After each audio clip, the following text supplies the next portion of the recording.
how do you take criticism? I want you to realize that criticism is just a feedback. Thinking in this kind of way can really change the way you perceive the criticism in your life. Why?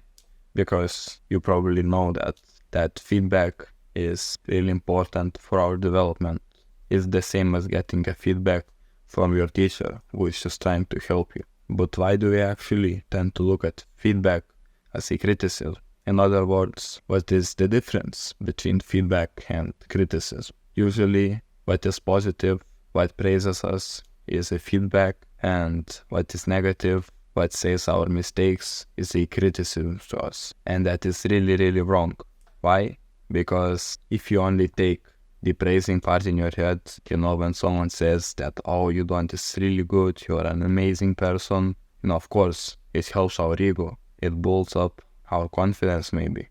But it stops us from improving because we let in only the positive things. But we need to take also in the negative feedback that tells us that, oh, you're doing this wrong or that wrong. Without this feedback, we wouldn't be able to improve and learn. That is what I really call growth. And constructive feedback really helps us there. Constructive feedback is just as it sounds. It helps to construct us, to build us, to become better. The problem is that we avoid all kinds of criticism.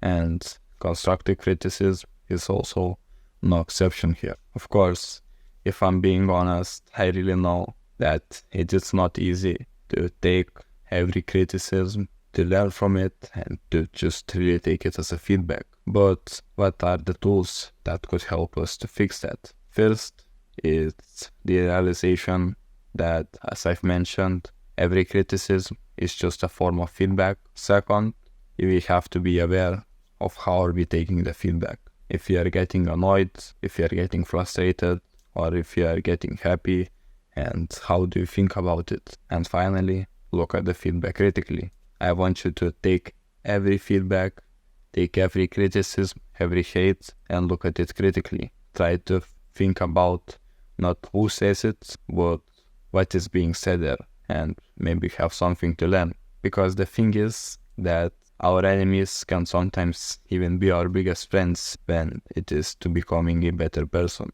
Why?